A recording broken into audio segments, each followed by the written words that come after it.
Alam nyo ba na mas matanda ang tuktok ng ulo nyo kaysa sa talampakan? Alam nyo rin ba na may lugar kung saan ang katawan mo ay pwedeng maging kasing nipis ng spaghetti? At naisip nyo na ba ang posibilidad ng paglalakbay sa panahon? Lagi nating inaakala na ang oras at space ay fixed, na hindi nagbabago ang properties nito kahit saan parte ka man ng kalawakan naroroon. Sa episode na ito ng Kuryosidad, ating aalamin ang totoong nature ng universe. Sa mga susunod na minuto, makikita nyo na ang katangian ng mundong ito ay malayo sa ating normal na inaakala.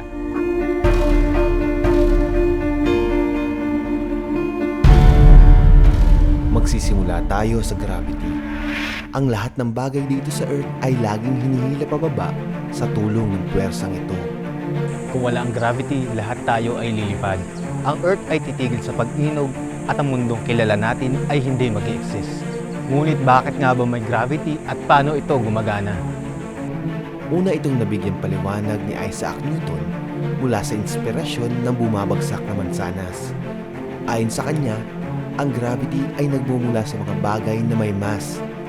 Kapag mas malaki ang mass, mas malakas ang hatak ng gravity. At kapag naman mas magkalapit ang dalawang bagay, mas malakas ang gravitational attraction nila sa isa't isa.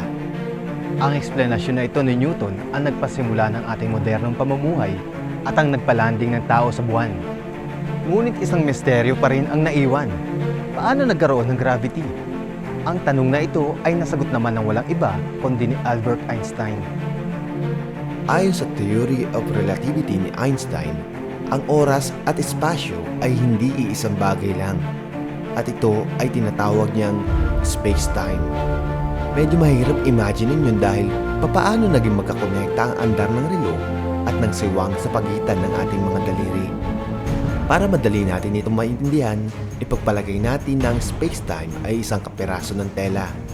Ito ay pwedeng mabatak, madistort at matupi. Anumang mangyari sa space ay may direktang impluensya sa oras. At anumang mangyari sa oras ay may direkta ring kinalaman sa space. Sa oras na ang fabric ni space-time ay nabend, ito ay nagdudulot ng gravity at pagbagal ng oras. Ang space-time bender na ito ay ang mass.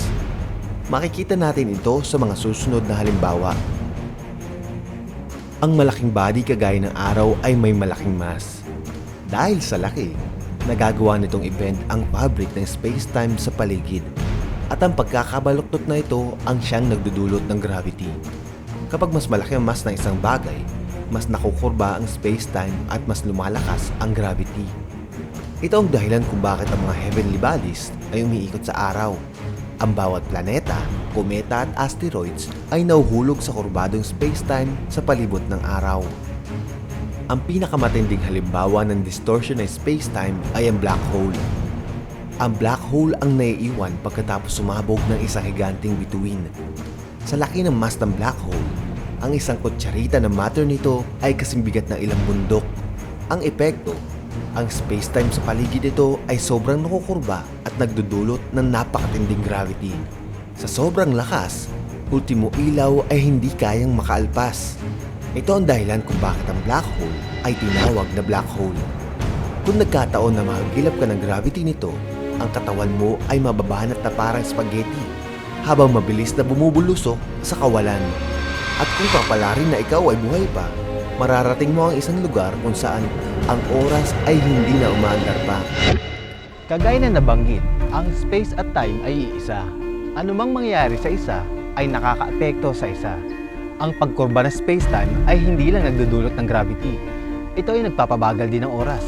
At kung mas malapit ang isang bagay sa source ng mass, mas mabagal ang takbo ng oras nito. Ayon sa mga physicist, ang ulo mo ay mas matanda kumpara sa talampakan mo. Ito ay sa dahilang mas malapit ang paa mo sa Earth. Ang mga satellite na ilang milya ang layo sa itaas ay may mas mabilis na oras kumpara sa mga bagay na nasa lupa. Ang mga orasan dito ay laging kinakalibrate para pumantay sa bilis ng mga orasan sa Earth. Kung hindi ito ginagawa, ang GPS na ginagamit natin sa paghahanap ng direksyon ay hindi gagana na maayos. Bukod sa dami ng matter, ang mass ay naapektuhan din ng bilis. Madali nating maintindihan ito sa tulong ng pinakasikat na equation na E = mc². Ang E ay ang energy, ang M ay ang mass, at ang C ay ang bilis ng liwanag. Ang bilis ng liwanag ay 186,000 miles kada segundo. Wala nang anumang bagay ang maaari pang bumilis kaysa dito. Ayon sa E equals mc squared, kapag mas bumibilis ang isang bagay, mas lumalaki ang mass nito. At habang nangyayari ito, bumabagal din ang oras dito. Halimbawa, kunwari ay sumakay ka sa isang spaceship na may kakayahang umandar ng sobrang bilis. Kapag umikot ka sa Earth sa 90% ng bilis ng liwanag, ang mass mo ay madodoble ng ilang beses. Dahil dito, ang bilis ng oras mo ay babagal ng kalahati kumpara sa oras sa daigdig. Kung magtatagal ka sa ganitong lagay ng 10 taon, makikita mo na mga taong naiwan mo sa Earth ay tumanda na ng 20 taon. Nangangahulugan ba ito na kaya natin maglakbay sa oras? Ayon sa E equals mc squared, kapag naabot ng isang bagay ang bilis ng liwanag, ang mass nito ay magiging infinite at ang oras nito ay titigil. Kagaya ng kondisyon sa loob ng isang black hole. Ngunit, paano kung malampasan natin ang bilis ng liwanag? Pwede ba tayo makabalik sa panahon? Ang katanungan na ito ay nagbunga ng maraming kwento sa mga nobela at pelikula, kung saan ang mga bida ay muling babalik sa nakaraan at ililigtas ang mundo mula sa masamang hinaharap. Ngayon pinag-uusapan natin na pwedeng bumalik ang takbo ng oras. Posible rin bang mangyari ito sa totoong buhay? Ang sagot ay hindi.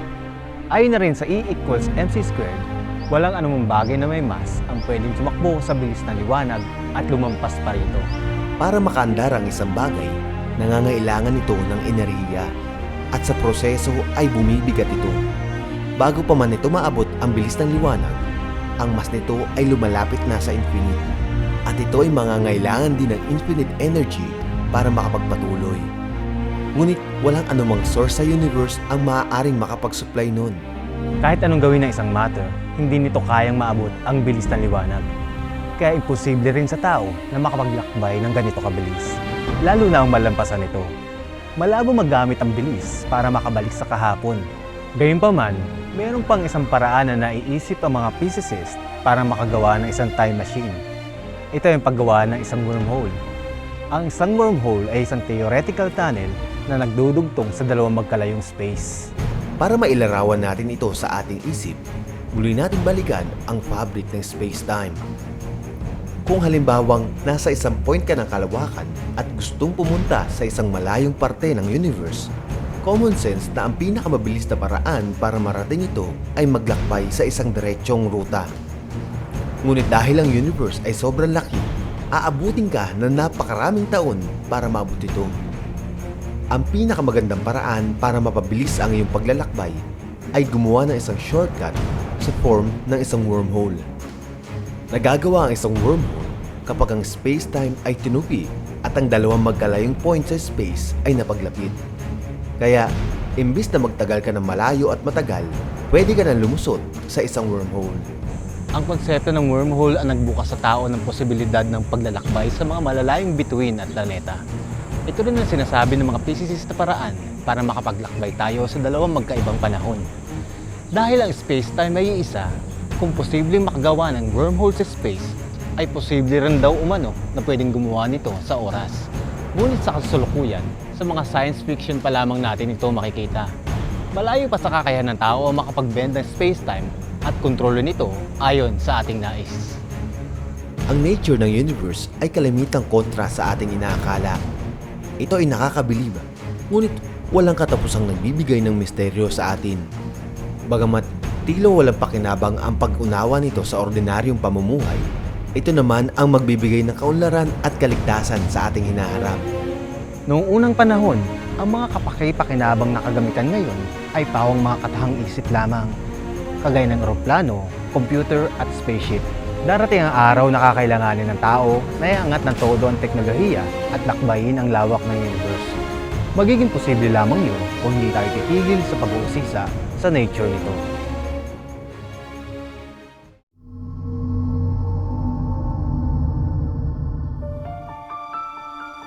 Marami ang nagsasabi na ang sinasabi nila ay tama. Sino nga namang magtuturo ng alam nilang mali? Ngunit, oras ba na pangaralan tayo ay tatanggapin na lamang natin ng buo? Pasalamat tayo mga tao dahil Meron pa tayong isang natatanging kakayahan na wala sa iba. Yun ay ang magduda. Natural na sa atin ang magduda. Magandang bagay yun sapagkat dahil dito, napag-aaralan natin ang lahat ng anggulo ng isang bagay bago natin ito paniwalaan. Ang pagdududa rin ang naghahasa sa atin na mag-isip ng malalim at malawak. Ang lahat ng magagaling na sayantipiko at pilosopo ay ginagamit ang pambihirang katangian nito para maabot ang mga mas matataas na katotohanan. Kung sa bagay, saan pa ba manggagaling ang pinakamagagandang idea bukod sa malayang kaisipan? Isang kaisipan na walang ginagaya at hindi nadidiktahan ng iba. Kaya kung dumating sa punto na nagdududa ka, ituloy mo lang yan sapagkat magandang senyalis yan na nasa daan ka na patungo sa hinahanap mong kasagutan.